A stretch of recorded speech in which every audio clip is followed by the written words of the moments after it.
Bonjour à toutes et à tous, ravi de vous retrouver pour un nouvel épisode de Chef d'entreprise, le format du vendredi où l'on explore la phase business de la gastronomie, les stratégies, les trajectoires, les lieux et puis surtout les femmes et les hommes qui les construisent. Aujourd'hui, on reçoit un entrepreneur qui ne ressemble à aucun autre. D'ailleurs, c'est un pas de côté car c'est pas un restaurateur. Enfin si, mais pas que. Bon, vous allez comprendre. On a la chance aujourd'hui d'entendre quelqu'un qui a bâti pièce après pièce l'une des maisons familiales les plus singulières du paysage français. Bertrand Jallerat, à la tête du grand monarque devenu au fil des ans un véritable écosystème. On se parle d'un restaurant, mais on se parle d'hôtel, de spa, de bistrot, que lui-même rassemble sous le nom d'une collection Maison Blanche.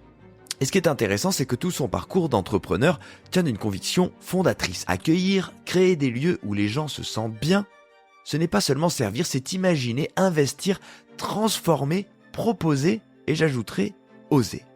Vous allez l'entendre, ça commence avec une enfance de travail, un pensionnat strict, les premiers jobs à 14 ans, puis Lausanne, puis cette rencontre décisive avec Paul Bocuse qui va lui montrer de l'intérieur ce que veut dire tenir un groupe, piloter les équipes, gérer des brasseries, voyager, chasser, transmettre.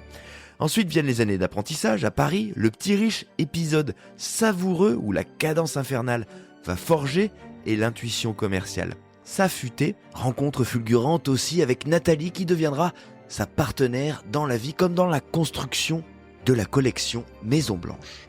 Et puis, c'est tout l'intérêt de cet épisode, on plonge dans la construction. Comment on ouvre une brasserie quand on n'a pas 1 euro d'avance? Comment on transforme une maison historique, familiale, sans la trahir? Comment on fait exister un spa dans une ville où personne n'y croit? Comment on fédère des équipes sur 25 ans? Comment on définit la ligne d'un restaurant quand on n'est pas celui qui écrit par l'assiette le menu qu'on y propose? Et comment aujourd'hui on pense le futur aboutir, le monarque comme il dit, revenir au cœur pour mieux le projeter. Je m'appelle David Ordonneau, vous écoutez Chef d'entreprise et je suis très heureux de vous faire entendre l'histoire d'un entrepreneur qui ne parle pas souvent mais qui a tout bâti par le geste, par l'intuition et bien sûr par le travail. Cet entretien on l'a enregistré à 2 pas de chez moi où la sensibilité du couple et leur flair les a poussés à rénover une vieille bâtisse en un lieu d'accueil chaleureux, incarner une maison de famille où l'on se sent chez soi. C'est donc dans une chambre de la villa Edmond à Bièvre que Bertrand Jallerat nous a raconté sa vie d'entrepreneur.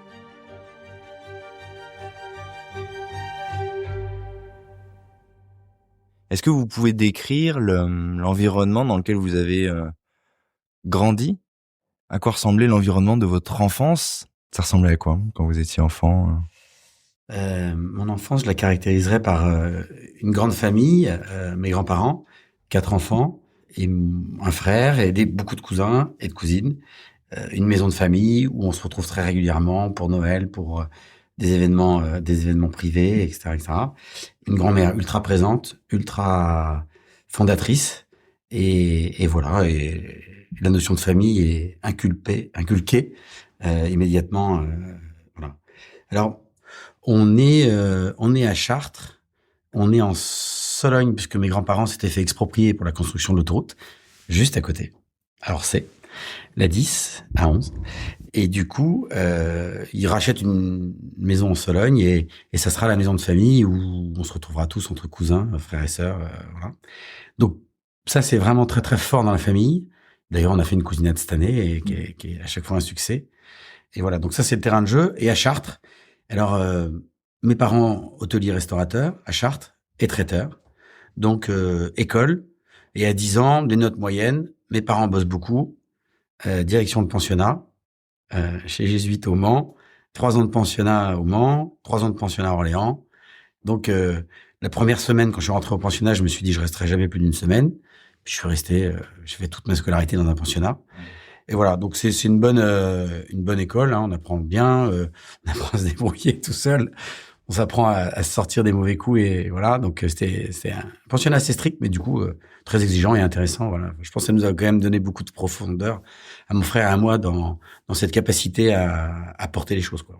On est un peu seul quand même dans ces moments-là. Oui, on est un peu seul. On a aussi beaucoup de copains. On est moins avec les parents, mais c'est une génération où les parents ils font que bosser. Ouais. Ils bossent le week-end, ils bossent la semaine. Ils sont hôteliers restaurateurs et ils marnent, quoi. Qu'est-ce qu'on perçoit à cet âge-là, justement, puisqu'on parle de cette époque, de la réalité professionnelle de ses parents? Puisque là, déjà, se dessine quelque chose, et évidemment, la réalité actuelle, on la connaît, mais on se parle déjà d'hôtellerie, on se parle déjà de restauration. Il y a des valeurs là-dedans, dans ces métiers, qu'on voit au quotidien. Vous percevez quoi de la réalité de ces métiers-là, à ce moment-là? Alors, dans mon souvenir, pour moi, c'est quand même le haut de l'entrée d'un hôtel, le fait d'accueillir les gens, de s'adresser à eux, d'aller vers eux, d'avoir une attention, de valoriser le fait que ces gens choisissent de venir chez vous, et que c'est pas par hasard, et que d'abord il faut être à la hauteur, avoir une proposition qui soit particulière, qui nous ressemble, enfin, qui ressemble à nos convictions, et voilà, et puis tendre le plus possible vers, si ce n'est l'excellence, la qualité.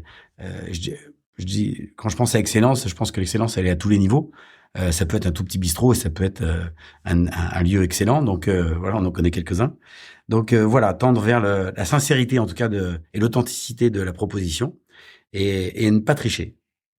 Mais alors, c'est marrant parce que c'est la première fois que j'entends ça et c'est assez juste comme image. On se parle de ces métiers, on se parle de ces valeurs et l'image, c'est celle du hall d'entrée. Ouais. C'est marrant. Est-ce qu'on peut s'arrêter là-dessus et dire pourquoi? Parce que le hall, finalement, et vous allez raconter votre vision, mais on le traverse. C'est pas l'endroit où on réside. Ouais. Jusqu'à preuve du contraire, quand on fait la démarche d'entrée ou dans un hôtel ou dans un restaurant, c'est par essence le seul endroit où on ne reste pas. Pourtant, c'est celui qui dit beaucoup, apparemment, ou en tout cas, c'est la première image que vous soulevez. Oui, pour moi, c'est une évidence. C'est-à-dire que quelqu'un qui rentre, ce que j'adore dans notre maison mère, qui est le Grand Monarque, ce que j'adore, c'est que quand vous rentrez dans le hall, vous avez le restaurant gastronomique, le Georges, à votre gauche, la cour qui est en face de vous, la réception, l'accès au bar et à l'hébergement. Quand les collaborateurs, et on a la chance d'avoir des collaborateurs très fidèles, ils sont là, c'est une sorte de balai d'accueil. Et d'ailleurs, j'aime pas quand la maison est ouverte et que le restaurant gastronomique est fermé, parce que je trouve que ça participe à cette notion de proposition, à cette excellence. Ça tire la maison vers le haut, et ça, vraiment, j'adore ça. C'est aussi la première note. C'est la première de note. La partition qu'on découvre. Et c'est aussi l'endroit où on raccompagne les clients.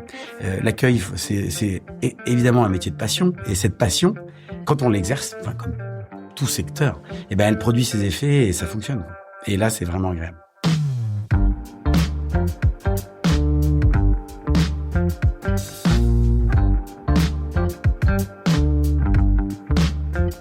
On va comprendre comment elle s'est dessinée justement et comment elle s'est incarnée chez vous au fil du temps, mais on se parlait donc de ces référents, de ses parents, de ce premier rapport à l'hôtellerie-restauration. Quand on se projette à l'adolescence, là on a parlé des pensionnats, répétés en l'occurrence, c'est quoi la ligne que vous avez envie de suivre quand on vous dit qu'est-ce que tu feras plus tard? Vous répondez quoi à ce moment-là? Je commence par faire des stages très tôt, je bosse, je fais des extras en traiteur, les mariages, 14 ans, 15 ans, je pars en Allemagne, je vais travailler l'été dans les hôtels. Quoi, pour se faire quelques sous?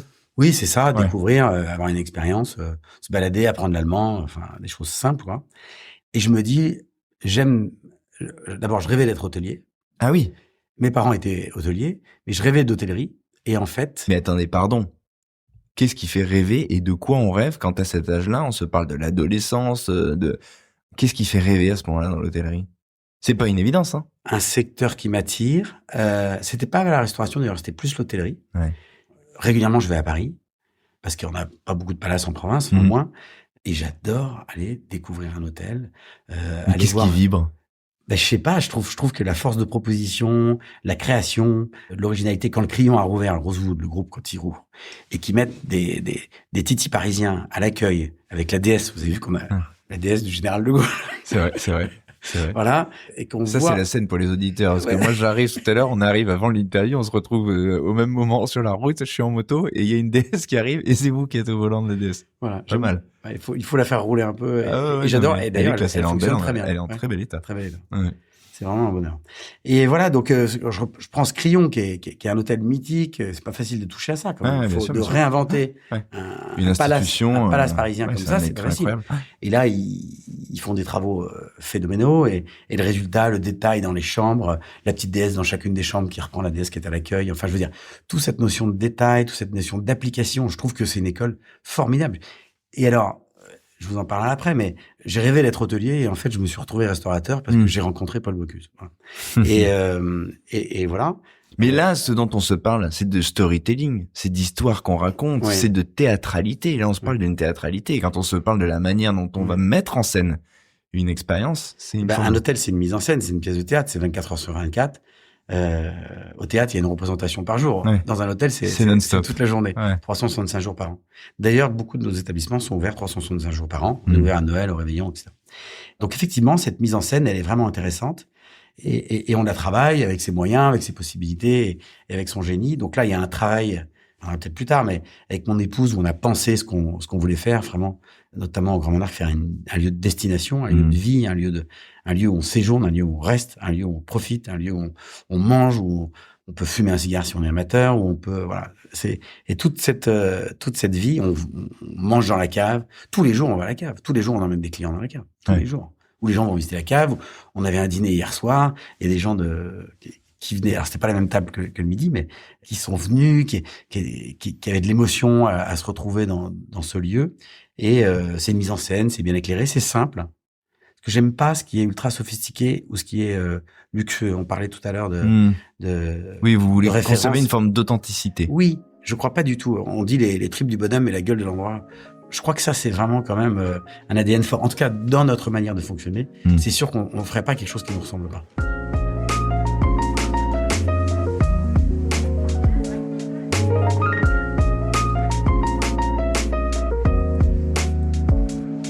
Et ça, donc, cette envie de ces lieux, de ces propositions, dès le plus jeune âge, c'est quelque chose qui vous amuse, c'est quelque chose donc qui vous attire. Et vous allez faire vos premiers pas là-dedans. Comment vous comptez l'aborder, puisqu'on se disait justement que très vite vous vous dites, ça me fait rêver.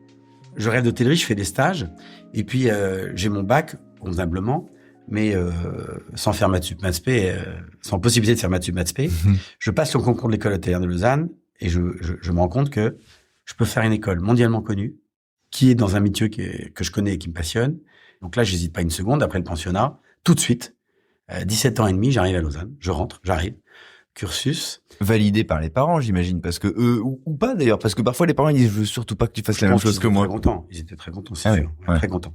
Et là, il arrive une aventure incroyable. Quand vous rentrez à Lausanne, vous avez un semestre d'intégration, 15 jours, un semestre d'intégration, mais avant, il y a 15 jours, on vient découvrir l'école. Et là, je me fais des copains, français, passionnés d'hôtellerie aussi, et on se dit, on va aller manger chez Paul Bocuse. Et on va revenir à notre de l'accueil. On est à quelle époque? C'est 1988. Donc là, Paul Bocuse est une espèce de sémaphore. C'est lui qui est tout en haut de la pyramide de la gastronomie française. C'est le pape, c'est celui, l'incontesté. Donc on réserve un dimanche soir, tous les 4.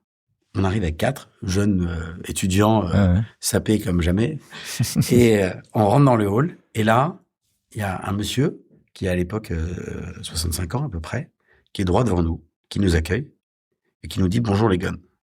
Hall, accueil, Paul Bocuse, en personne. Avec marqué Paul Bocuse au-dessus, parce qu'il avait récupéré le restaurant de son père qui avait été vendu. Et le jour où il a récupéré ça, il a mis son nom en gros pour dire c'est à nouveau dans la famille. Dans la famille. Donc il est là, il est face à nous. Il nous regarde, il dit « Mais vous venez d'où les gars ?» Parce que moi j'ai 17 ans et demi. Il n'y a pas tant de gamins que ça qui viennent à 17 ans et demi se faire à l'époque un 3 étoiles. Il était brillant, il était d'une simplicité extrême, mais il était d'une brillance incroyable. Et là, il dit, bon, très bien, table 24. Il s'adresse au maître d'hôtel, François Pipala à l'époque, et il lui dit, Moum René Laloux, c'était la grande cuvée de chez Moum à l'époque, pour les 4 jeunes. Et là, il nous accompagne à la table, il s'assoit avec nous, il a passé 2 heures à notre table. Qu'est-ce que vous voulez faire? Pourquoi vous avez fait ça? Pourquoi ceci? Pourquoi cela? Etc., etc. Et nous, on est excités par tout ça, mais on ne sait pas quoi. Voilà. Donc là, rencontre incroyable. Donc je fais la scolarité, je garde un bon souvenir de cette maison, et je fais notamment des stages en Asie où je vais apprendre l'hôtellerie entre guillemets, et je veux repartir en Asie vivre un an. J'ai bien aimé l'Asie, et au moment où je vais prendre mon billet pour repartir à la fin de la scolarité, quand je suis diplômé, il y a un copain qui m'appelle et qui me dit voilà, je travaille chez Paul Bocuse, je vais laisser ma place de directeur adjoint. T'es sûr que ça t'intéresse pas? Putain, je me dis putain, Paul Bocuse quand même, merde. Pas possible, je vais pas laisser ça passer. Donc je dis bon, je vais chez Bocuse et après j'irai en Asie. Et puis je rentre chez Paul Bocuse et là je passe 3 années merveilleuses. Quelle perspective, quelle mission, de quoi est fait ce quotidien-là, puisqu'on se parle d'une première expérience professionnelle pour le coup, la première fois, Eh ben, multitâche. Il ouvre à cette époque-là la brasserie du Nord. Donc j'arrive pour l'ouverture de la brasserie du Nord.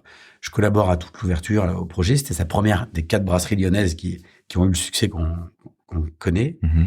Et voilà. Et puis je m'occupe des réceptions pour l'Abbaye de Collonges, là, qui est son lieu de réception mitoyen à l'auberge.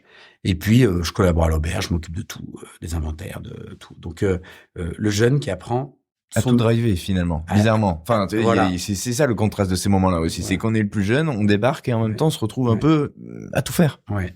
Et le mec est dingue. Il a une force incommensurable et il m'emmène aussi en voyage. Il m'emmène en Italie, aux États-Unis. Enfin voilà, je fais quelques voyages. J'ai la chance de faire quelques voyages avec lui. Et puis on a une passion commune, donc il nous arrive de profiter de cette passion commune ensemble. Et voilà. Mais après, il est très dur aussi. Hein. Attendez, vous pensez que vous allez pas se passer comme ça, là? Alors stop, on s'en sert le frein à main de l'ADN. Quelle est cette passion commune? Eh ben, en fait, je pense que comme il voyageait beaucoup, il avait un étang dans la Dombe, puisque Lyon est mitoyen de la région de la Dombe. Il avait un grand étang qui était magnifique. Et il allait profiter. Il emmenait ses 2 chiens. Il vissait son bonnet en laine sur la tête. Il avait 2-3 copains bûcherons, agriculteurs locaux, etc. dans son cabanon. Et on pêcher. Et on se retrouvait là-bas. Et non, pour le coup, c'était la chasse. Ah oui. Et passionné de canards, donc on tirait les canards, on se régalait. On tirait rien comme canards. Et l'étang était magnifique, il y en avait beaucoup. On en faisait quelques-uns, soit qu'on pouvait. Voilà, mais c'était une espèce de retraite d'esprit, de sérénité et un lieu. On se baladait autour de l'étang aussi. Enfin, c'était vraiment sympa. Il y a un truc qui est marrant avec ces chefs-là, qui sont des monstres dans leur milieu, qui est le contraste entre leur aura, leur popularité, plus que leur aura, leur popularité finalement, et la simplicité finalement de ce qu'ils sont. Souvent les chefs restent, alors pas toujours, il y a parfois des égos qui oublient un petit peu la nature de leur métier, mais quand même dans l'immense majorité restent des cuisiniers. Et c'est marrant d'entendre parler de quelqu'un qui est une marque, une institution. On peut utiliser n'importe quel mot pour parler de Paul Bocuse, tellement que c'est plus grand qu'une histoire de vie. Et puis de parler de choses très simples, finalement, que vous avez vécues, qui sont un privilège énorme. Il y a plein de gens qui auraient aimé partager ces moments-là. Ouais, c'était vraiment extraordinaire. Et aussi, il y avait des moments où il était hyper exigeant, beaucoup d'humour, beaucoup d'esprit. Quand je suis arrivé le premier jour, il me dit, viens sur la photo, il y a un photographe, il me dit, au moins tu auras un souvenir si tu restes pour plus de 3 jours. Voilà, c'était une époque aussi, c'était une époque, beaucoup moins en termes de management, beaucoup moins... Incroyable. Ouais, incroyable. Un peu dur, incroyable. Parfois un peu dur. Puis là, c'est l'époque, il doit être à Disney et tout ça, il y a déjà tout ça, il doit gérer plein de choses, il y a énormément de choses à gérer, quoi.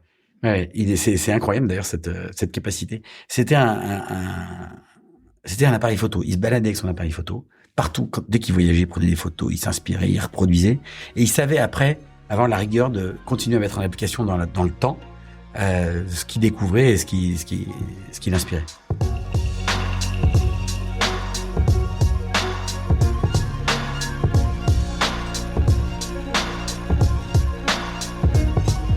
Il y a un truc aussi à apprendre, j'imagine, quand on est jeune, parce que là, le niveau où vous arrivez, c'est votre première expérience. Lui, il est au sommet, il est installé, il est en haut de la pyramide, là. C'est de voir comment on arrive à gérer quelque chose qui est devenu tentaculaire, comment on s'entoure, comment on fonctionne, comment on gère ses flux, parce que là, on se parle d'économies qui sont considérables, enfin, de flux économiques considérables. Ça, vous devez l'appréhender, vous devez le voir, vous devez un petit peu halluciner, non, peut-être au début. Qu'est-ce qu'on apprend de tout ça, quand on arrive dans un truc aussi... Je crois que je me laisse bercer, je me laisse emmener par le quotidien. Mais c'est facile quand on est Paul Bocuse. Est-ce que c'est le genre d'entrepreneur, parce qu'on se parle d'un entrepreneur là aussi, la cuisine c'est une chose, mais de monter des choses, de gérer des choses, d'avoir 1, 2, 3 adresses, d'être à Orlando enfin il y a plein de trucs. Non mais c'est incroyable, c'est ce qu'il a fait et à l'époque où il l'a fait surtout. Il y a que lui qui fait ça à ce moment-là. C'est ça, c'est vraiment le porte-drapeau. Mais il a de l'esprit. Il est brillant, quoi. C'est de l'intelligence. Il comprend, il cerne, il rentre là où il faut rentrer intelligemment, avec de la puissance. Il est très entouré. Il est très entouré, oui. Très, très, très, très entouré. Alors, il y a quelque chose qui m'a bluffé, d'ailleurs, dans son parcours, c'est que il fait tout ça, il monte tous les marchés, etc., etc. Ouais. Et quand on sent qu'il est âgé, qu'il peut disparaître, on se dit, ça va être très compliqué. Quelle suite, quoi. Ouais. Et en fait, aujourd'hui, le restaurant, il rayonne. Tout ça s'est fait, les brasseries elles tournent, tout ce qu'il a monté ça a perduré de manière. Donc il y avait un staff, il y a aussi un staff au-delà de l'entourage perso, il y a aussi un staff très structuré, j'imagine. Ouais, très structuré. C'est une bonne école ça de voir ça, je pense. J'imagine, en tout cas quand on débarque et quand on Et je pense que la fidélité de ses collaborateurs et la compétence de ses collaborateurs. D'abord, je pense que quand on a un engagement fort professionnel, on attire des gens qui partagent les mêmes valeurs. Donc, je pense qu'il a attiré quand même des profils qui étaient des profils exigeants. Tout en acceptant d'être complètement dans l'ombre, parce que bosser pour quelqu'un comme ça, c'est signer qu'on n'existera jamais. En tout cas, qu'on sera jamais mis en avant à cette époque-là, en tout cas. Ouais. Oui. C'est un truc quand même. Oui, je pense, mais je pense pas qu'aucun des collaborateurs, des piliers de chez Bocuse ait été gêné par ça. Enfin, je veux dire, c'était pas l'idée. Pas du tout. Ah, mais ça dit quelque chose aussi de ce moment. C'est-à-dire qu'on rentrait dans une maison, on était content d'en être. On était content de... C'est ce que vous dites. J'ai l'Asie d'un côté, j'ai Paul Bocuse. Bon, je vais chez Paul Bocuse, quoi. Oui, c'est ça, exactement. Oui, c'est ça. Je pense que c'est un des meilleurs communs quand on a la chance de travailler avec des gens qui ont fait des grandes choses. C'est une école quand même c'est une école professionnelle fantastique. Ouais. Enfin, moi, on a la chance d'avoir 5 enfants. Je suis vraiment bluffé d'ailleurs par nos 5 enfants. On a 4 garçons qui sont grands mais aujourd'hui, quand je vois quand même leur mentalité, la manière dont ils travaillent, leur engagement et leur passion et tout simplement leur état d'esprit, je suis impressionné parce qu'ils partagent exactement ces valeurs-là. Et les enfants, les gamins, je les appelais comme ça. À Lyon, on disait les gones. Ils sont construits, ils sont forts, quoi. C'est vraiment des gens solides avec des valeurs, de la ferveur, qui sont pas du tout dans le show-off ou dans la représentation, des gens authentiques. On s'en parlera parce que c'est l'avenir. Mais est-ce qu'ils ont ce côté respect ou en tout cas admiration justement de ceux qui les ont précédés, comme vous avez pu l'avoir avec l'idée de se dire mais Paul Bocuse, ça ne se refuse pas. Est-ce que vous sentez chez vos enfants en l'occurrence qu'aujourd'hui ils ont ce truc ou parce que dans les jeunes générations, il y a, je sais pas si c'est une histoire d'ego, mais dans la restauration notamment, il y a une envie d'exister, de créer, de prouver, de signer, voilà, on reste moins dans des maisons, on reste moins dans la roue des chefs, en tout cas moins longtemps. C'est pas la même évidence.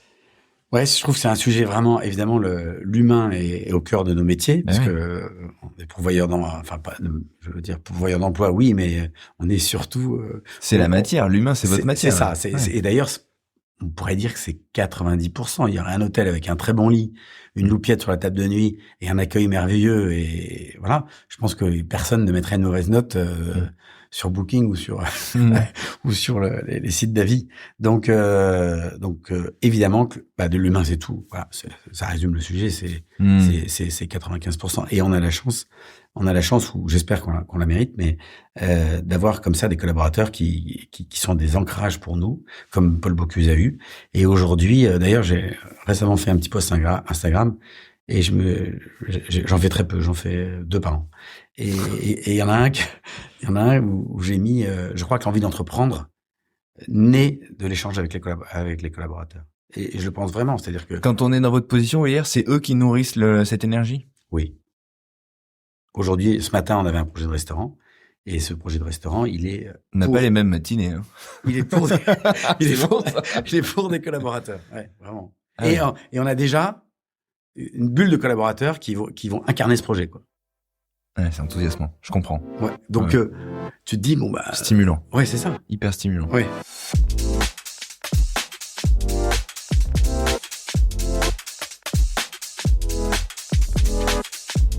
Donc vous partez de là, comment on part, comment on quitte et pourquoi on quitte une telle expérience? Un peu dur, pas très agréable pour moi.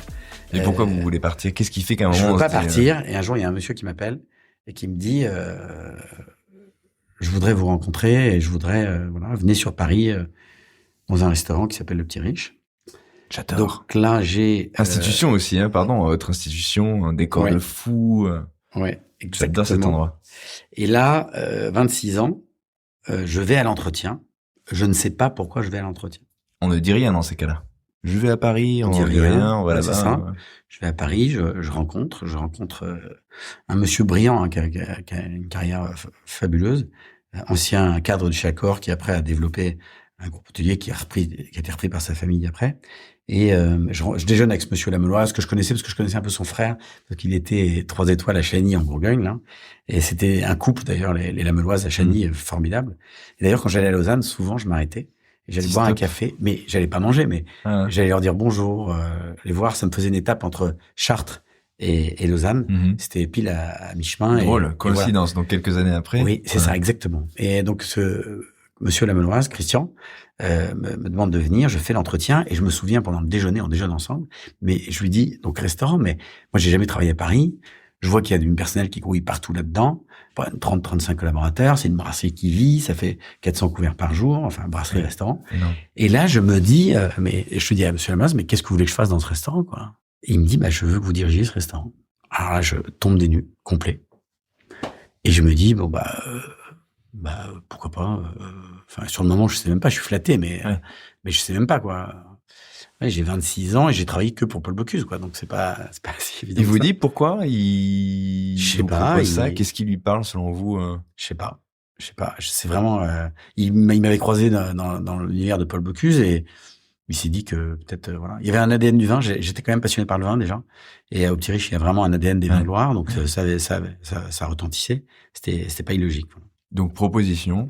On repart dans l'autre sens avec un dilemme dans la tête. J'accepte. Ah oui. Et tout de suite tout de suite, je sais plus, mais ça prend son temps. Ouais. Mais surtout, je n'osais pas expliquer ça à Monsieur Paul, quoi. Ouais. Voilà. Et puis à Jean Fleury à l'époque, et puis aux collaborateurs. Voilà, c'était vraiment une expérience géniale pour moi. C'était fantastique. Ceci étant dit, je m'étais quand même dit, et ça, je l'ai dit à mes enfants souvent. Je dis, écoutez, 1 année pour apprendre, 1 année pour confirmer. Mais après, il faut changer l'expérience. J'avais quand même 2. Ouais, 2. Ah ouais. 1 année pour apprendre, 1 année pour confirmer. Ok. Parce qu'une fois, t'as vu, mais t'as pas vraiment vu, t'as découvert. Après, et la deuxième année, tu confirmes. Ouais. Et après, tu changes d'expérience et tu vas chercher quelque chose. Okay. Voilà. J'avais ce principe-là quand même en tête. Et il y a longtemps que j'ai pas pensé à ça, mais je leur ai dit d'ailleurs aux enfants. Mais ils n'écoutent pas forcément. Souvent, on dit 3. Souvent, c'est le cycle, c'est 3. Bon. Mais alors, ici, on est plus rapide. Voilà. C'est 2. Et donc j'accepte, je me retrouve à Paris. J'arrive, je dis oui, bon, je trouve un appart au-dessus, etc. Je me retrouve dans ce restaurant qui travaillait pas mal, mais il y a eu 2 éléments, un vrai élément et puis un élément aussi important dans mon expérience au Optirich. Ça a été le premier, je me dis, il faut une nana sympa à l'accueil. Il faut quelqu'un qui accueille, hall. Il faut que les gens soient pris en... Ouais. Donc j'en parle, mon oncle vient déjeuner, etc. J'ai la fille d'un copain qui cherche un stage pour 2 mois à Paris. Et ça, c'est le 3e jour où je suis dans le restaurant. Ou 4e. Et là, très bien, j'appelle la jeune fille, je lui dis, est-ce que vous voulez venir?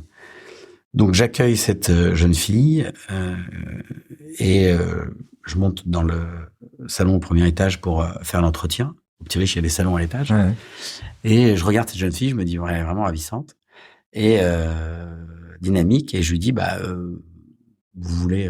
voilà, je voudrais quelqu'un qui reste avec moi au moins 2 ans pour... voilà. Et Nathalie, elle dit, écoutez, moi, c'est pas 2 ans, ça sera peut-être 2 mois, mais si vous voulez, je commence ce soir. D'accord. Voilà. Et Nathalie est donc mon épouse et la maman de nos 5 enfants. Je me demandais, en vous écoutant, je me disais, tiens, c'est marrant. Est-ce que du coup, au montage, à quel moment je peux faire démarrer des violons ou un truc ou pas? Est-ce que c'est quand elle rentre? Est-ce que c'est quand il y a l'entretien? Je sais pas. Très drôle. D'accord. Donc c'est un sacré événement, début d'aventure. Ouais. Donc tout de suite. Donc au début, on dit rien. Alors d'abord, on n'est pas tout de suite ensemble, ouais.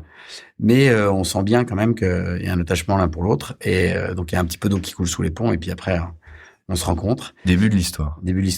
Et là, Nathalie, après, du coup, j'appelle Monsieur Lamelloise, je dis, écoutez, il y a Nathalie qui est à l'accueil, je l'aime, donc elle va aller travailler ailleurs. Je vais pas la garder au sein de l'équipe, mais voilà. Ce qu'il a bien compris. Et voilà. Et on s'est mariés 2 ans après. Monsieur Lamelloise était au mariage. C'est drôle, la belle histoire. Ouais. Mais à peine 2 ans d'ailleurs. À peine. Non, mais c'est drôle parce que ça tient à pas grand chose. On se parle souvent de trucs là, on se parle de professionnels et c'est quand même le cadre de cet entretien, mais tout est mêlé. On se parle de l'humain. Ouais. C'est mêlé et c'est pas rien. Et ce coup de fil de cet homme qui vous appelle, alors vous êtes chez Paul Bocuse, il aurait décidé de pas vous appeler, on serait pas là aujourd'hui, quoi. Ouais, incroyable. On serait ailleurs, je sais pas, mais. Ouais.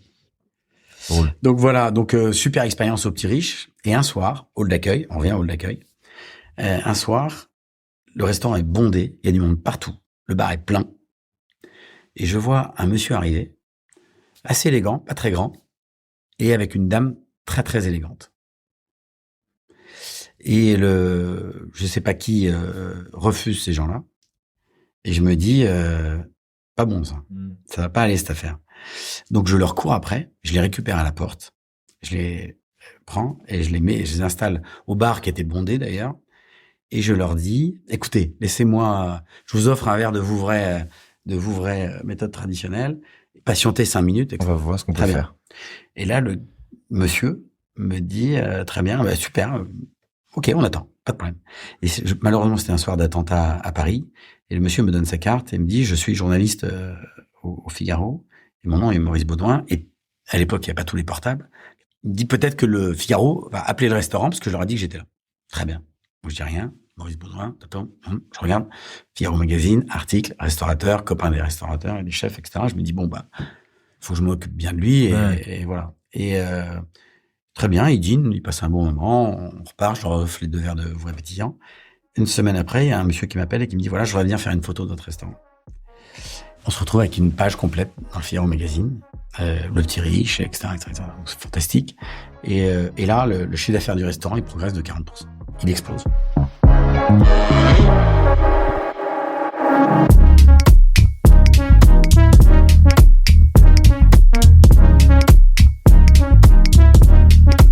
Pause. Note pour les gens qui nous écoutent et pour les plus jeunes, il y a quelque chose à retenir de cette histoire. Et c'est toujours dans des choses aussi folles qu'on y trouve, comment dire, un condensé. On se parle d'une personne qui va avoir une influence considérable sur la suite de l'aventure et de ce restaurant, qui a été congédié à l'origine et que vous avez rattrapé par une intuition. Un petit peu, c'est un peu ça. Ouais, assez drôle. Et du coup, le chiffre d'affaires du restaurant explose, on est blindé, parce que le Figaro Magazine à l'époque, c'est incroyable, ça l'est toujours, mais voilà. Et très prescripteur. Ouais, c'est ça, très prescripteur. Non, mais ça dit quand même qu'il faut faire les choses, en fait. Ouais. Non, mais franchement, c'est-à-dire que là, vous faites le job que le mec aurait dû faire. C'est, attendez, je vais trouver une solution. C'est pas juste dire bonjour, voilà votre table. C'est essayer d'aller plus loin. Et si c'est pas possible, c'est d'essayer de trouver. Ça, c'est des qualités, c'est des valeurs qu'on trouve, notamment en restauration, mais aussi beaucoup en hôtellerie. Travailler l'expérience, essayer d'être là pour l'autre, le prendre par la main. Et c'est sûr, c'est vraiment... Mais c'est hyper important, c'est fondamental. Et donc voilà, donc le restaurant il explose. Nous on commençait à discuter avec Monsieur Lamoulaz parce qu'on se posait la question de racheter ce restaurant. Et du coup le chiffre explose et on n'est plus tout à fait d'accord sur le montant. Enfin, Monsieur Lamoulaz avait dit oui, pourquoi pas, voilà, et puis le chiffre explose. Et après il me dit oui, voilà, c'est plus tout à fait le même tarif. Donc là on regarde une affaire, notamment le Dauphin en face du Louvre, là, enfin en face de l'Opéra, je veux dire, à côté du Louvre. Et ça marche pas. Et c'est assez drôle parce que du coup, on attend notre premier enfant 1 an après, septembre 98, et au mois de juin 98, mon père appelle mon frère et moi et il nous réunit dans le salon familial.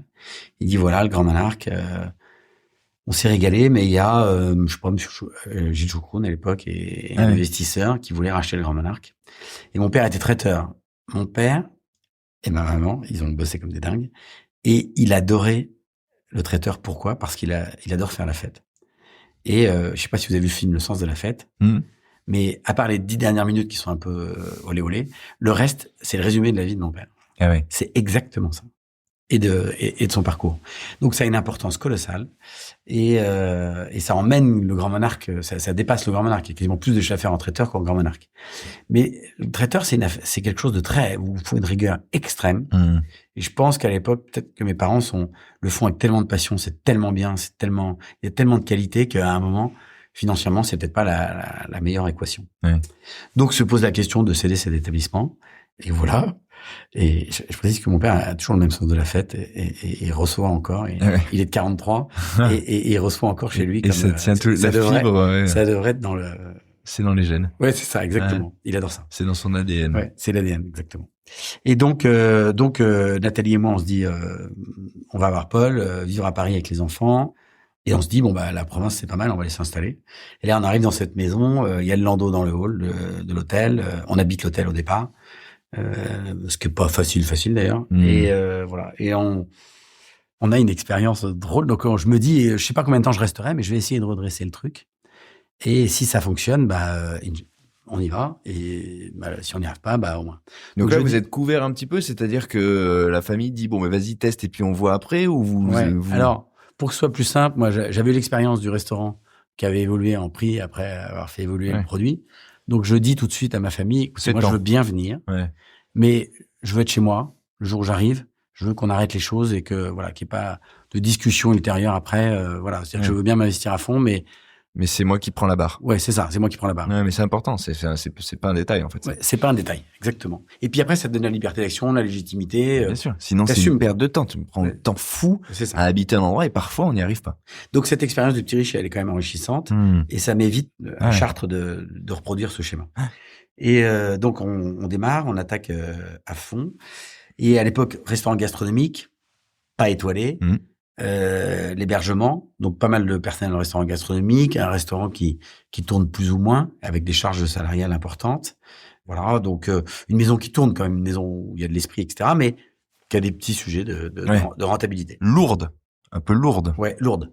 Et d'ailleurs, je me souviens quand j'étais jeune, avant que cette scène-là arrive, je m'étais dit, mais jamais je reviendrai dans ce gros bordel. Je n'en veux pas. L'inertie, un staff pas possible. Et les entretiens de toutes les zones, enfin, etc. Franchement, je me projetais, je voulais un truc plus efficient que ça. Un truc où vraiment... Plus agile. Plus agile, exactement. Et du coup, on arrive là, on se lance, on décide de faire des travaux, parce qu'à l'époque où les bistrots des chefs, les chefs font leur bistrot, là. Rostand, du tournier, tout le monde fait son bistrot, etc. Je dis, nous, on va faire avec Nathalie, on en parle, et on avait cette expérience de brasserie parisienne, et on dit, on va faire un bistrot. Mai 99, donc quelques mois après, ça va assez vite. Un banquier super sympa, parce qu'on n'arrivait pas à acheter 2 copieurs à l'époque, on n'arrivait pas à financer un ordinateur quand même. Donc c'était un peu chaud. Et il y a quand même un banquier, quand il me dit oui, j'y crois pas, il nous fait confiance et il nous finance l'aménagement du bar, en fait, et la transformation en brasserie. On garde les cuisines de gastro qui sont au sous-sol, il y a des escaliers, c'est très dur. Compliqué à travailler.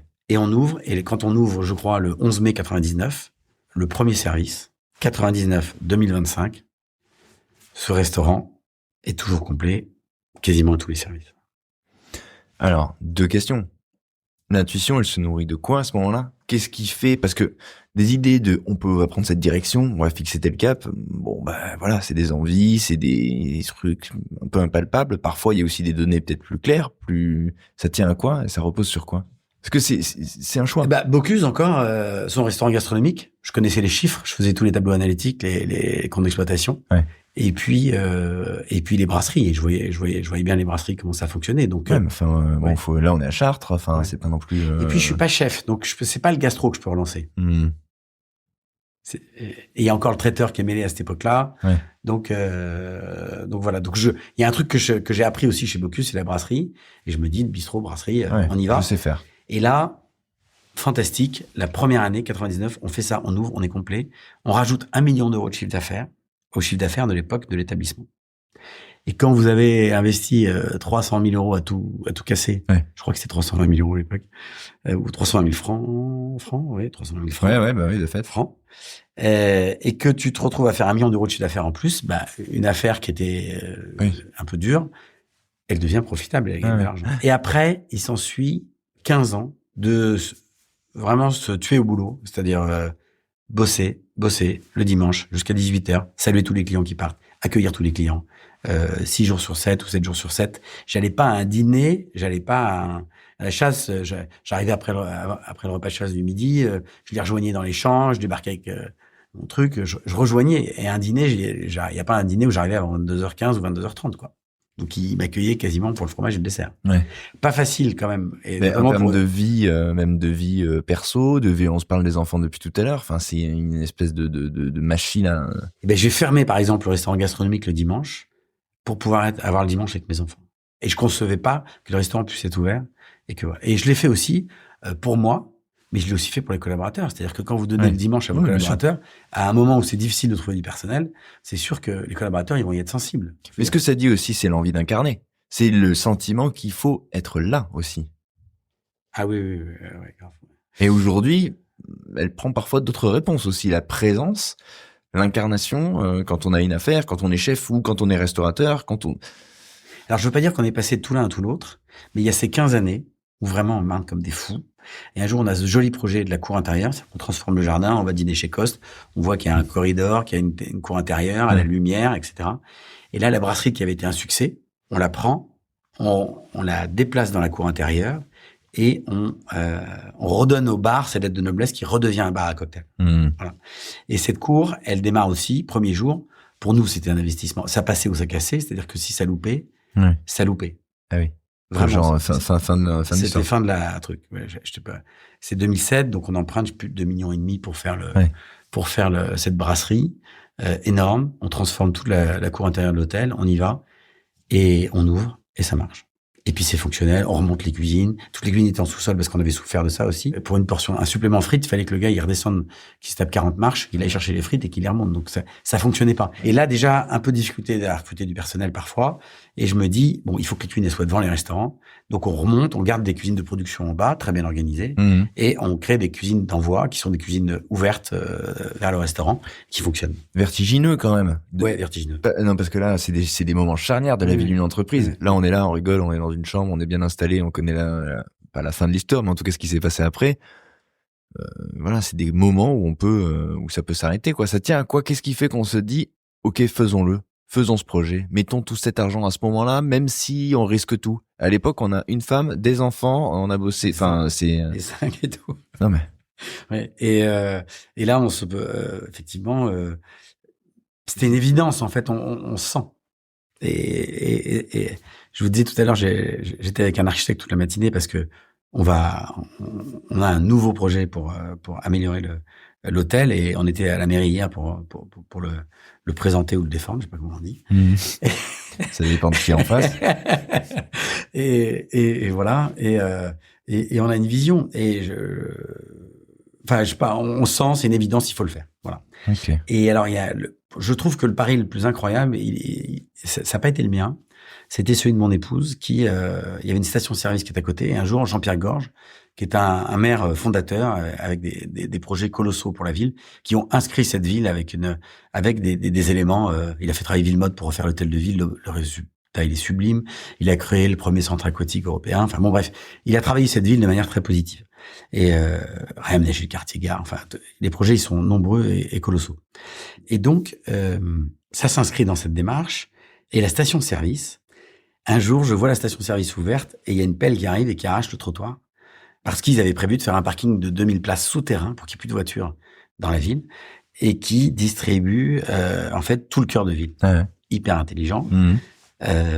Et c'était un projet qui semblait impossible. En fait, ça a été réalisé. Et quand je vois le trottoir partir, on le savait que ça allait arriver. Et là, par 1000 péripéties, on arrive à reprendre ce lieu. Au départ, sans maîtriser les murs. Et là, on est comme des fous. Et grâce à des investisseurs en loi TEPA qui ont la gentillesse de nous accompagner en défiscalisation, on trouve des fonds. Parce que dans tous nos projets, c'est bien simple, tous, on a financé à 100%.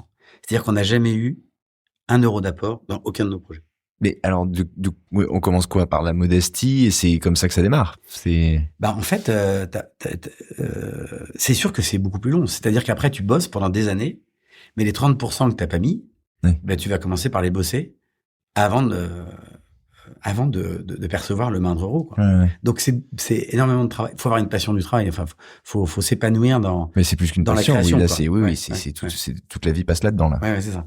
Les 3 autres hôtels qu'on a fait sur Chartres, je vous expliquerai après pourquoi je les ai faits, identiques. D'accord. Loi TEPA, financement, apport, etc. Maîtrise des coûts de construction pour créer la trésorerie de démarrage, c'est-à-dire qu'on arrive à avoir financé un petit peu plus, ça nous donne tout petit peu d'air au démarrage, etc., etc.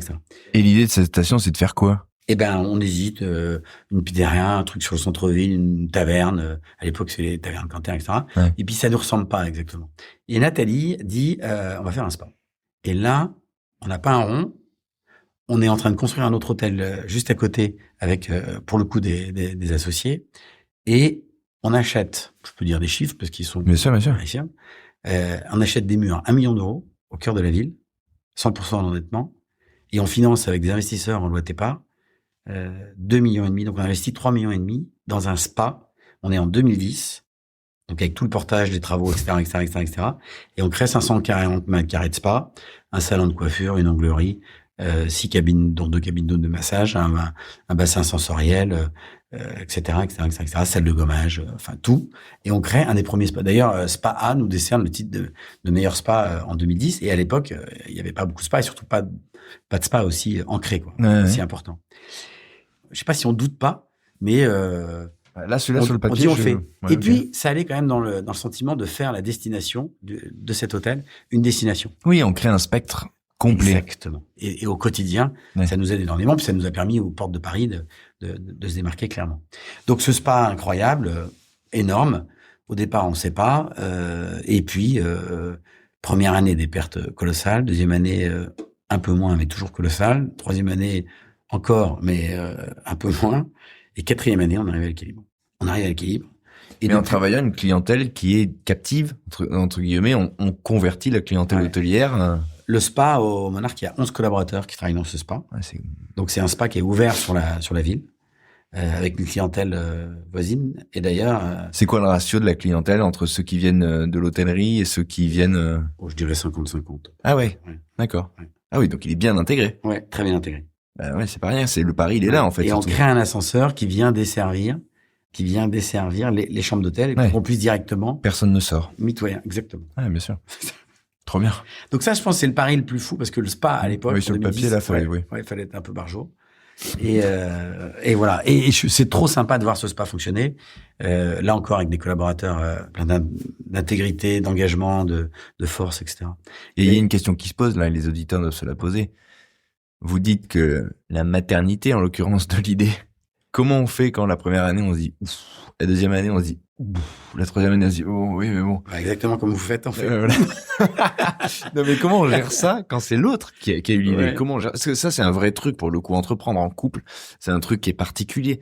À un moment, bon, évidemment, la solidarité, c'est l'ADN du couple, de l'idée, du mariage, de tout ce qu'on veut. Mais quand on est dans des moments durs, des moments de doute, comment on gère ça? On sent que ça n'a pas joué. Moi, ça ne m'effleure pas du tout. J'allais dire qu'à aucun moment, je veux dire, on est dans un bateau, on y va, quoi. On est dans le bateau, quoi. Je dis pas qu'on sait comment ça va se passer, mais on dit rien, on essaye, on tente, on apprend. Mais on reste unis et il y a une forme, dans l'idée, en tout cas, il n'y a pas de jeu, il n'y a pas de distance. Oui. Bah, il y a des moments plus intenses, hein. J'imagine. Évidemment, mais faut trouver les bonnes équipes, faut trouver les bons collaborateurs, etc. D'ailleurs, quand tu crées une entreprise, souvent au départ, alors des fois, on a eu la chance à Villa Edmond, là, avec Geoffroy qui a porté le projet, mais souvent, au départ, tu as une équipe de démarrage et puis elle s'affine. Et puis dans le temps, tu vas trouver des gens qui trouvent chaussures à leurs pieds, qui sont épanouis dans cette entreprise. Et toi, tu trouves leur place. Après d'eux, quoi. Ouais, c'est ça, exactement.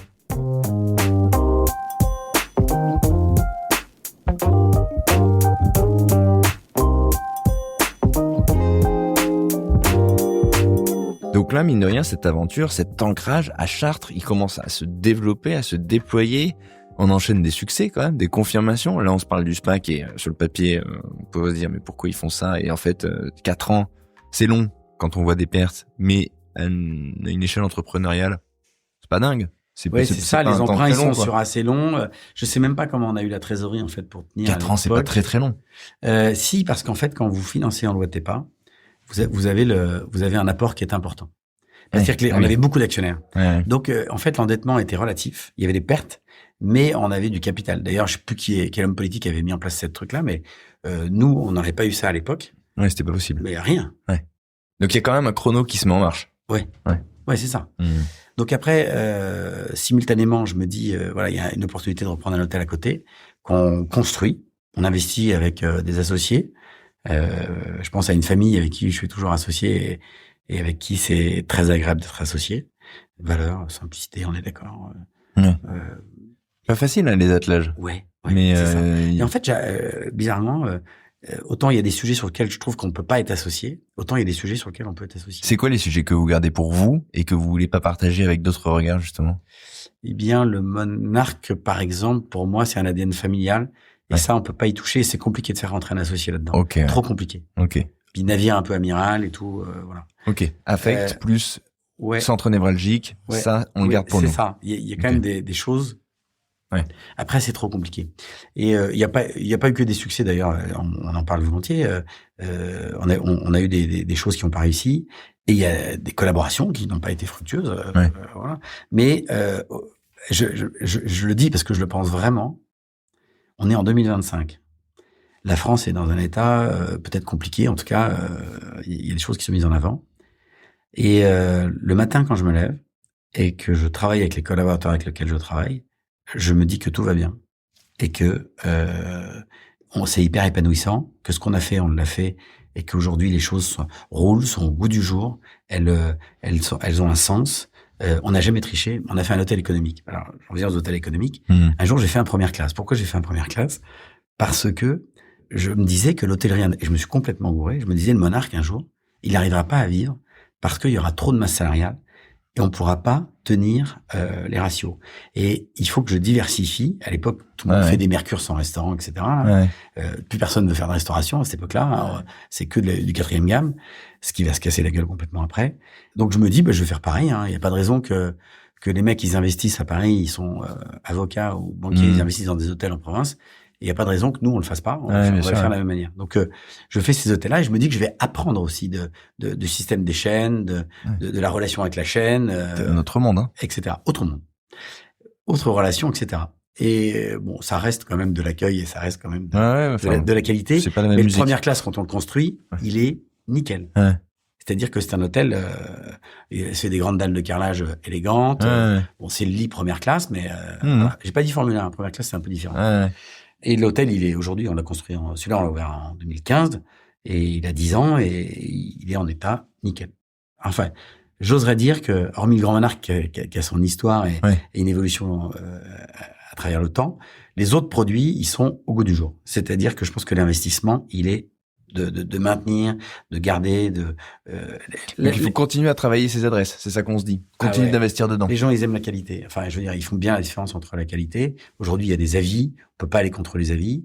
Et voilà. Mais on le fait pas pour les avis, j'ai envie de dire. On le fait par conviction. Quand on a ouvert le bistrot Racine avec Benoît Sello, en fait, on avait fait une pâtisserie. La pâtisserie, elle a pas fonctionné. Elle travaillait le week-end, mais sauf que le week-end, c'est le même problème que le traiteur. Tu peux pas couvrir une semaine d'activité en travaillant un jour et demi par semaine.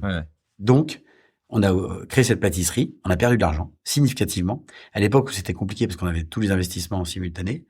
Et c'était dur à porter. Franchement, quand tu remets tous les ans, etc., c'est pas évident. Et un jour, on dit, ça marche pas. On avait associé un chef là-dedans. Donc, on trouve une sortie, quoi. Et on dit, on rase tout, on recommence. On fait un bistrot. Et là, je vais chercher un collaborateur qui travaille pour nous. Et qui est déjà depuis 15 ans avec nous, et je lui dis, est-ce que tu veux qu'on fasse un bistrot en lieu et place de la pâtisserie? Il me dit, ok, de toute façon, là, j'ai fait un peu le tour, voilà.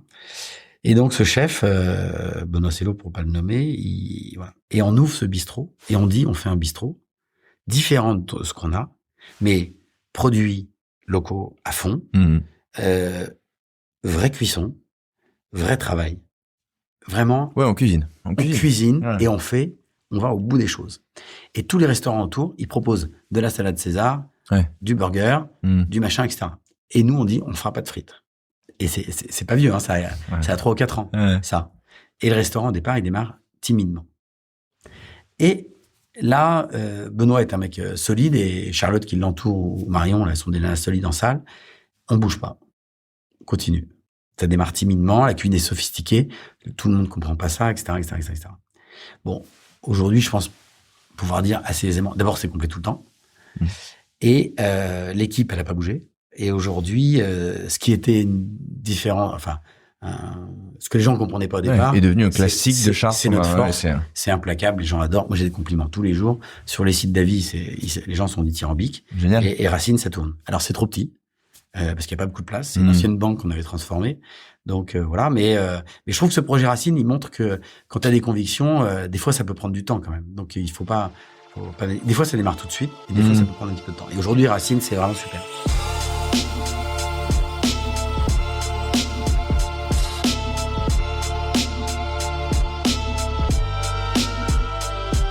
C'est quoi qui vous guide? Parce que là, on s'est parlé quand même. Alors, il y a un héritage familial en termes de volonté de faire poursuivre un lieu. On a parlé d'un spa, on a parlé d'un hôtel première classe, on se parle de ce bistrot. C'est quoi, selon vous, qui vous fait carburer dans tout ça? Parce que, oui, tout ça est cousin. On se parle d'hôtellerie, on se parle de restauration. Voilà, on est dans le même univers. Il n'y a aucune incohérence là-dedans. Mais qu'est-ce qui relie tout ça, selon vous? En fait, c'est drôle parce que si on parle aujourd'hui, je trouve qu'on fait du coup pas mal de métiers parce que c'est complémentaire, mais c'est le même univers, mais il y a des métiers différents entre la coiffeuse, la praticienne et puis le sommelier ou le plongeur ou effectivement. Et ben en fait, dans cet ADN de Maison Monarque là, ce qui est le dérivé du Grand Monarque. Maison Monarque étant en fait la marque ombrelle, oui, qui regroupe tout. Voilà, exactement. C'est vous. Quoi.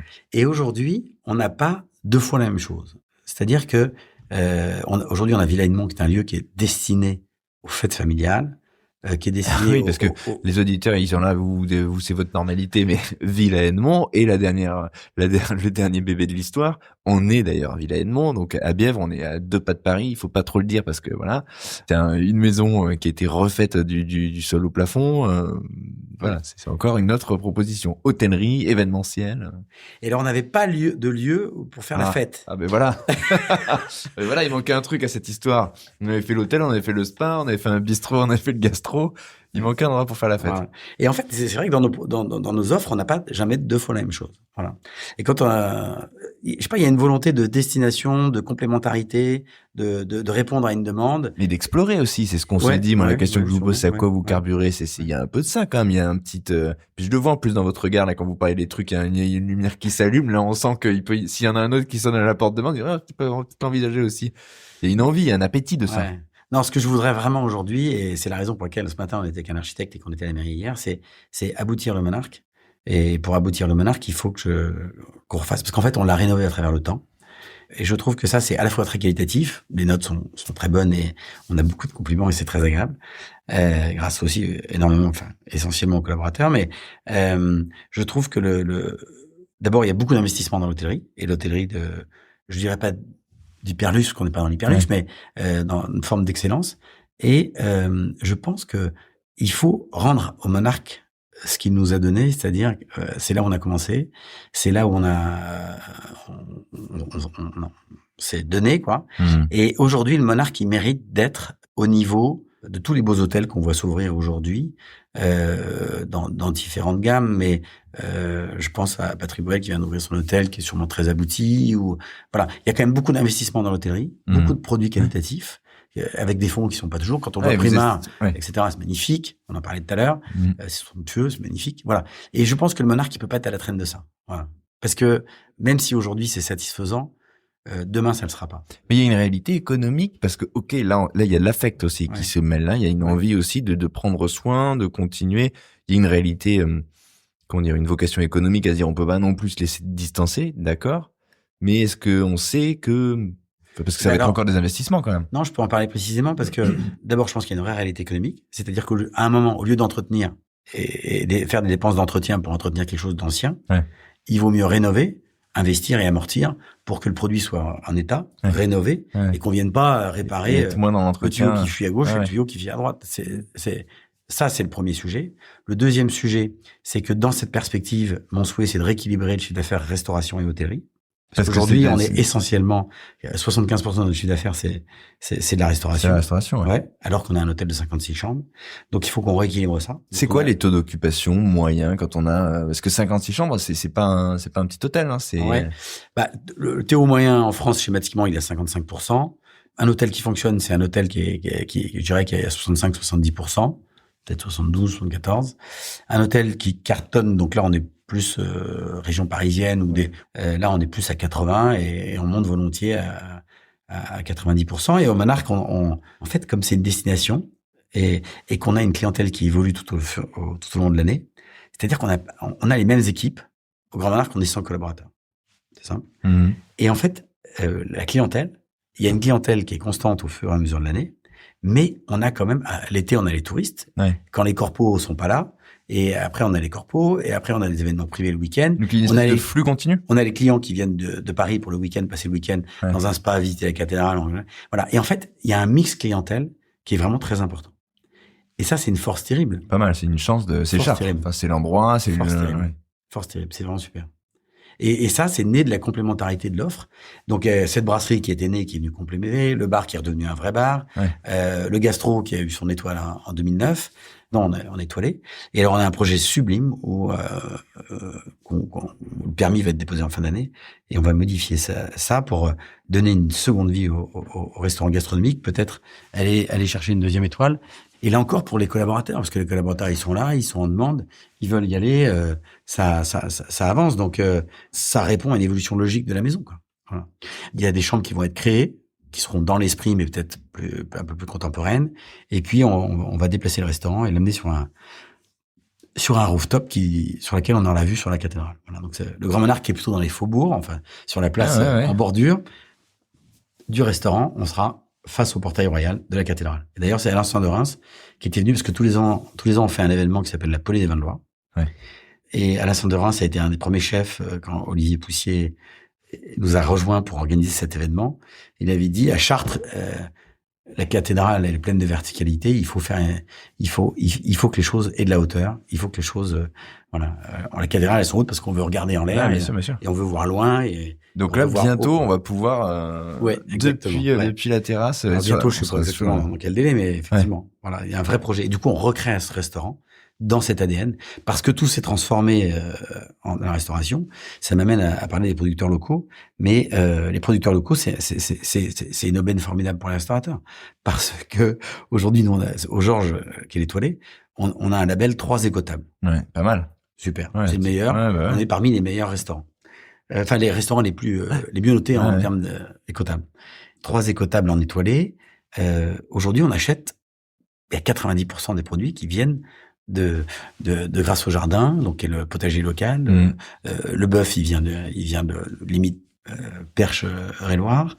Et en fait, c'est fantastique parce que ça, c'est des gens qu'on côtoie au quotidien. Ouais. Donc ces gens qui sont côtoient au quotidien, eux, ils vont pas te mettre 12% d'augmentation tous les ans parce que ils ont des machines, ils ont des bureaux énormes où il y a beaucoup d'informatique qui coûte cher, etc. Eux, ils ont pas ça. C'est des prennent son stylo à côté et en plus ils font partie de l'aventure. Ouais. Et ils font partie de l'aventure, ils vivent avec toi et voilà. Et il y a une relation extraordinaire et ça donne du sens. Et puis plutôt que de travailler je sais pas moi, du homard hors de prix hors saison, on travaille des produits locaux. Non, mais ce qu'on se dit là aussi, c'est l'ancrage, l'importance de l'ancrage et l'importance économique aussi de creuser son sillon en termes d'entrepreneuriat, parce qu'on pourrait très bien se dire, mais tiens, mais je vais monter un hôtel Couville, ou à la Baule ou machin. Non, là il y a, non, mais là il y a quand même un truc de, voilà, il y a quand même on creuse un sillon, on est à Chartres et on développe et on développe et on développe en cohérence et en continuité, une forme de continuité. Ouais. Je me déplace énormément à vélo quand on se balade en ville. Ça permet de saluer les gens, c'est sympa. Et en fait, j'ai dit assez longtemps, ce qui est un peu moins le cas avec Bièvre, mais que en fait, je pouvais aller dans chaque affaire en vélo et je pouvais faire toutes les affaires dans la journée en vélo. Ouais, sympa. Hyper sympa. Ouais, hyper sympa. Tu te lèves le matin, tu prends ta douche. Là, c'est pas possible ici, du coup. C'est un peu tu pars en vélo. Et alors, c'est plutôt bien desservi ici parce qu'en fait, quand on vient de Chartres, il y a pas un feu rouge entre Chartres, le Grand Monarque, et ici. Parce que là, on sort à la sortie. Ah oui, ça trace et on sort, On a l'autoroute. Et en fait, il n'y a pas un feu. Donc, je mets, pas mal. Je crois qu'il y a 40 km ou 45. Et je mets très peu de temps. Bon. Pour repartir le soir, ça peut être un peu embouteillé, mais, ça se fait très bien. Villa Edmond. Que les gens le retiennent bien, parce qu'on parle de Chartres depuis tout à l'heure et on l'a évoqué rapidement, mais Villa Edmond, donc c'est cette dernière proposition. 2 dernières questions. C'est quoi les grands chantiers? Est-ce qu'il y a encore des rêves, par exemple, qui sont pas les chantiers du moment? Déjà, pouvoir être sur un toit et prendre un verre devant la cathédrale, c'est pas rien en termes de rêves. Est-ce qu'il y en a encore? Est-ce qu'il y a des envies? Est-ce qu'il y a des folies qu'on peut encore imaginer? Et est-ce que, d'ailleurs, question dans la question, c'est facile aujourd'hui de rêver quand on a ce passé entrepreneurial, ses réussites, ses succès? Est-ce qu'on peut plus facilement dire aux gens, et si on faisait ça, et si on faisait ça, ou est-ce que ça reste quand même compliqué? En fait, quand on crée des choses, en fait, l'avantage de créer, c'est que on va incarner le lieu et on va le définir comme on en a envie. Ça, c'est vraiment fantastique. Je crois qu'on n'a jamais racheté d'affaires. C'est-à-dire, on n'a jamais racheté d'ailleurs. On n'a pas, si un bistrot à la cathédrale qu'on a revendu, mais on part de zéro et on imprime sa marque. Oui. Alors, c'est pas si évident, mais effectivement, dans ces cas-là, c'est complètement incarné. Edmond, c'est le prénom de mon grand-père qui était agriculteur à Orsay. Et donc, quand on a fait cette maison, on l'a baptisée Villa Edmond. Et voilà, d'ailleurs, il y a des portraits, etc., de la famille dans la maison. Donc, il y a cette collection Maison Blanche avec des maisons comme ça. Il y en a une en Sologne, il y en a une à Chartres. Et là, on a un format maison d'hôte. C'est plutôt des lieux qu'on privatise, on passe un moment, on s'approprie la maison. En fait, ça devient votre maison et toujours dans cet esprit de maison de famille. Et alors, c'est marrant parce que toutes ces maisons, elles ont la même histoire. Elles ont toutes été construites par une famille et on les a reprises à une famille. Donc ça, je trouve ça sympa. Et donc, continuer sur cet ADN qui nous parle. J'hésite là parce qu'on a les opportunités, elles sont incroyables aujourd'hui. C'est tellement tentant. Donc il y en a beaucoup, mais je crois que dans tous les cas, notre cœur il ira vers un projet qui a du sens et qui incarne notre parcours jusqu'à maintenant. Et voilà. Et on a un projet là qui serait vraiment fantastique. Si ça se faisait, ce serait vraiment extraordinaire. Mais priorité au Grand Monarque. Vous refaites encore le coup on avait une passion commune avec Paul Bocuse là. On a un projet qui serait fantastique. C'est vraiment top secret ou pas? Ouais, là pour le coup, c'est vraiment, Ok, ce serait un beau projet. Mais priorité au Monarque, là, il faut qu'on rende à César. Il y a un rooftop, à faire et un lustre à retrouver. Dernière question, du coup, les enfants, on les a évoqués. Est-ce qu'eux, ils sont pris dans cette énergie, dans cette envie? Vous en avez 5. Est-ce qu'il y en a qui vont aller avoir le même virus? Même celui qui est médecin et qui est interne ici, les médecins, à Louis Maurier, il est concerné par les activités. Oui. Ils suivent tous. En venant, il y a 3 minutes avant d'arriver et de me garer ici, j'avais Hugo, qui travaille chez We Are à Paris, qui est un club tech, je sais pas si vous connaissez, qui est vraiment chouette. Et Hugo, il me disait, il y a ci, il y a ça. Et hier, il m'a appelé, il m'a dit, vous avez pas fait ce poste-là, etc. Ils sont impliqués. Mais ils sont impliqués, ils vivent le truc. On a un fils qui travaille à Londres chez Saville, qui fait de la transaction d'hôtel dans le monde entier. Ça sent la reconnaissance. À un moment, il y a ça. Ça va. Mais je les pousse pas. D'abord parce que c'est sympa qu'on aille jusqu'au bout avec Nathalie, le plus possible. Et puis, je me dis, plus ils vont acquérir d'expérience, plus ils auront de la hauteur, plus ils seront inspirés. J'ai envie de dire, tant qu'on est capable de le faire et de le faire correctement, ce serait peut-être dommage de venir. Mais on peut pas rêver. Quand on décide d'investir comme ça aujourd'hui, c'est évident que c'est plus pour nous qu'on investit. Ouais, bien sûr. C'est une transmission. Et puis il y a aussi cette idée de c'est bien qu'il y ait une scission et on sent que ça a été l'histoire du Monarque aussi. Ouais. C'est-à-dire, ok, on vient, mais maintenant c'est à nous. Peut-être que ça se reproduira de cette manière-là. Exactement.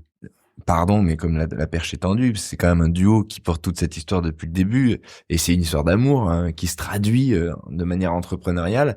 Jérôme Tourbier, qui était à ce micro, m'expliquait justement comment lui aussi il gérait, comment eux ils géraient leur histoire. Et alors lui, il avait une règle, il me dit chacun son terrain. Oui. Est-ce qu'il y a des règles comme ça? Est-ce que chez vous, dans le couple, ça se fait naturellement et je dirais que c'est mobile. C'est-à-dire qu'à un moment, s'il y en a un qui est plus à l'aise, c'est lui qui va prendre un peu plus de terrain. Et réciproquement, s'il y en a un qui est un peu dur sur un... Jérôme, il me disait qu'il y avait des terrains de compétences. Il me disait, alors ça, c'est moi, ça, c'est elle. Et on sentait que c'était... Non, mais c'est très vrai quand même. C'est vraiment... C'est mieux. On peut imaginer... pour être parfait, le yin et le yang, mais on peut vraiment imaginer ça. Et de temps en temps, la ligne, elle bouge un tout petit peu pour donner l'air à l'autre ou l'aider ou etc. Ouais. Moi, j'adore la décoration, mais j'aime toutes les décorations. Tout ce qui est bien fait, je l'aime. Donc, je suis incapable de choisir dans une décoration. Ouais. C'est vrai, non, mais je comprends. Merci en tout cas d'avoir remonté le fil de cette histoire. Merci, c'est vraiment adorable. L'humain, c'est notre matière. Peut-être faut-il toujours se le rappeler. Et c'est marrant pour avoir le privilège de réunir à ce micro des gens d'expérience remarquables. C'est marrant de voir comment les plus grands noms de l'hospitality, de l'hôtellerie mais aussi de la restauration soignent les basiques de leur intention. À mesure que le temps passe, revenir à l'essentiel, se rappeler l'essence du métier et sans cesse soigner ce qui fait les fondations d'une maison qui dure. C'est certainement l'une des recettes que Bertrand applique. Et tout son parcours entrepreneurial s'éclaire ainsi. Parce qu'au fond, ce qu'il raconte, ce sont pas seulement des ouvertures, des travaux, des paris financiers, des réussites ou des doutes et des échecs. Ce qu'il raconte, c'est une manière de faire. Observer une maison, sentir son énergie, accueillir, rassembler et surtout donner du sens à celles et ceux qui la font vivre. Quand il parle de ses années Bocuse, du petit riche, de ses choix parfois risqués, ouvrir sans apport, créer un spa un peu fou pour l'époque, transformer un bistrot devenu trop petit pour son succès, on voit se dessiner une ligne, celle de celles et ceux qui font ces lieux où l'on aime tant se retrouver. L'idée simple qu'un lieu n'existe chaque semaine est incarné. Et aujourd'hui, lorsqu'il dit vouloir aboutir le Monarque, on comprend que ce n'est pas un projet de plus, mais le point d'arrivée logique d'une vie passée à faire tenir ensemble des métiers, des lieux, des hommes et des femmes.